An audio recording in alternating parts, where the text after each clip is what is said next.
আসসালামু আলাইকুম ওয়া রাহমাতুল্লাহ। ভাই ও বোনেরা, সম্মানিত দর্শক, সকলে ভালো আছেন? আমার প্রার্থনা তাই। মসজিদ আল হারাম, পবিত্র মক্কা, ইব্রাহিম আল খলিল রোড, কোলক টাওয়ার দেখা যাচ্ছে। কোলক টাওয়ার দেখলে মনটি ভরে যায়। লক্ষ লক্ষ ভাই ও বোনেরা এখানে উপস্থিত আছেন, সালাতের জন্য অপেক্ষা করছেন। আল্লাহর রসুলের প্রিয় জন্মভূমি, আমাদের সবার প্রিয় পবিত্র মক্কাতুল মুকাররমা থেকে আমি চৌধুরী আজিজুল ইসলাম আপনাদের সাথে কথা বলছি। আপনাদের চ্যানেল ইসলামিক লাইফস্টাইল 81, এই চ্যানেলটিতে ইসলামিক ভিডিও আপলোড করার চেষ্টা করছি ইনশাআল্লাহুল আজিজ। দেখেন, সাদা কালো কোনো ভেদাভেদ নেই। ইসলাম এসে সাদা কালোর যে ভেদাভেদ, সেটি আল্লাহ রসুল চিরতরে বন্ধ করে দিয়েছেন। অতএব সাদা কালো সকলেই সমান, সকলেরই সমান অধিকার। আলহামদুলিল্লাহ, এক মুসলমান আরেক মুসলমানের ভাই, এটাই আমরা মেনে চলব।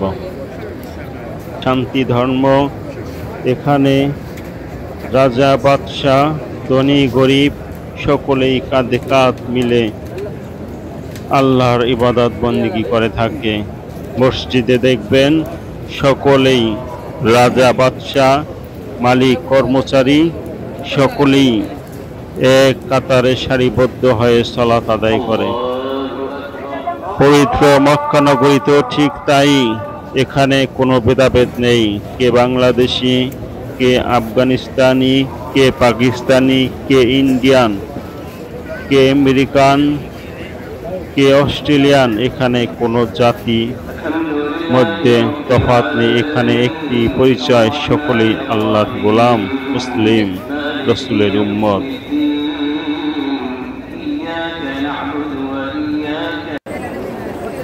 দেখেন আল্লাহর ঘর বাইতুল্লাহ, রাতের বেলা কত সুন্দর লাগছে। আলোর ঝলকানিতে মানুষের মন মুগ্ধকর পরিবেশে মানুষ উপভোগ করছে। চারদিকে শুধু আলো আর আলো। এখানে আসলে বোঝার কোনো উপায় নেই কোনটি রাত কোনটি দিন। উপর দিকে তাকালেই শুধু বোঝা যাচ্ছে যে রাত, নিচে সব ফকফকে। এগুলো হচ্ছে বহুতল ভবন, 5 স্টার হোটেল, সাথী, কোলক টাওয়ার, জমজম টাওয়ার, মক্কা টাওয়ার, সবগুলোর কাছেই বাইতুল্লাহর সংলগ্ন এইসব হোটেল অনেক দামি। এখানে শুধু ধনী ব্যক্তিরাই থাকতে পারেন। আমরা আস্তে আস্তে আল্লাহর ঘরে প্রবেশ করার জন্য চেষ্টা করছি। মসজিদ আল হারামের আঙিনাতে আমরা এসে পৌঁছেছি। দেখেন, লক্ষ লক্ষ মা বোনেরা এবং আমার ধর্মপ্রাণ ভাইয়েরা সকলেই আল্লাহর ঘরের পানে ছুটে চলছে। এখানে সকলেই একটি চাওয়া, একটি উদ্দেশ্য থাকে, আল্লাহকে খুশি করার জন্য। সকলেই আল্লাহকে খুশি করার জন্য চেষ্টা করে।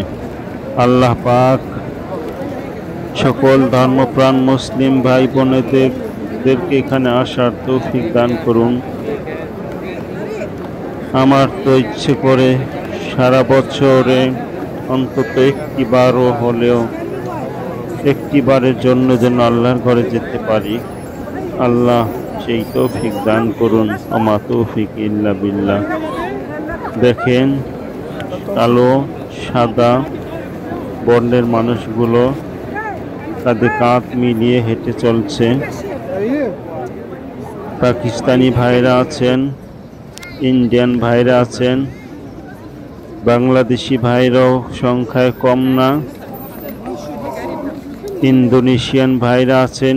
ইন্দোনেশিয়ান ভাইদের ব্যবহার, ভাই বোনদের ব্যবহার এতই সুন্দর, এতই মুগ্ধ। আমরা যে হোটেল উঠেছি সেই হোটেলে আমাদের পাশের রুমেই ইন্দোনেশিয়ান দুইজন মুরব্বী তারা উঠেছিলেন। তারা আমাদেরকে খুবই স্নেহ করছেন এবং আমাদের খোঁজ খবর রেখেছেন, আমরাও তাদের খোঁজ খবর রেখেছি। তারা খুবই ভালো মানুষ। পৃথিবীতে ইন্দোনেশিয়ানদের মতো এত ভালো মানুষ পাওয়া খুবই দুষ্কর।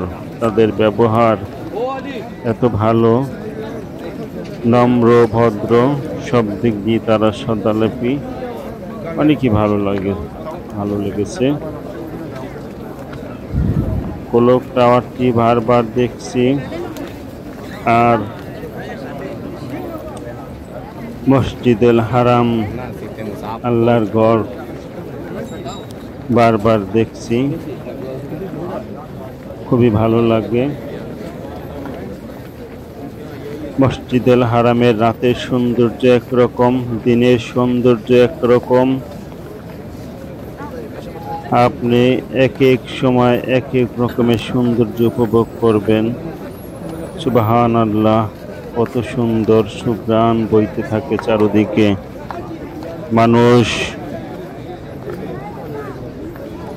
স্বাচ্ছন্দ্যে ঘোরাফেরা করে এখানে, কারো কোনো ভয় থাকে না, কারো কোনো হারিয়ে যাওয়ারও ভয় থাকে না। এখানে লোকেশনগুলো খুবই সহজ। আপনি বাইতুল্লাহর কাছে বিভিন্ন হাম্মামখানা আছে, এই হাম্মামগুলোকে মনে রাখলেই হবে। পুরুষ হাম্মামখানা আছে, সেটা নাম্বার দেওয়া আছে, 6 নাম্বার, 7 নাম্বার, 3 নাম্বার, 4 নাম্বার, এরকম নাম্বারগুলো আছে। 5 নাম্বার, 6 নাম্বার হাম্মামের মাঝখান দিয়ে যে গেট আছে সেটি দিয়ে আমরা বেশিরভাগ চলাফেরা করেছি, কেননা আমাদের হোটেল ইব্রাহিম আল খলিল রোডে, আমরা ইব্রাহিম আল খলিল রোডে থাকতে পছন্দ বোধ করি। এখানে ম্যাক্সিমাম দোকান বাংলাদেশি, আর এখানে বাংলাদেশি ভাইরাও বেশি থাকেন। বলতে গেলে এটা হচ্ছে বাঙালি পাড়া। আপনারাও ইব্রাহিম আল খলিল রোডে হোটেল নেওয়ার চেষ্টা করবেন।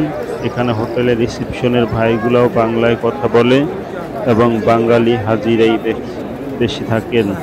এবং এখানে বাংলাদেশ হোটেল আছে, যেটির খাবার খুবই সুস্বাদু, দামেও খুবই কম। আপনারা বাংলাদেশি হোটেল থেকে কিনে খাওয়ার চেষ্টা করবেন, বাঙালি সুস্বাদু খাবার পাবেন। ভিডিওটি বেশি বড় করব না, আপনাদের কাছ থেকে বিদায় নিচ্ছি। আপনারা আমার জন্য দোয়া করবেন। আল্লাহ হাফিজ।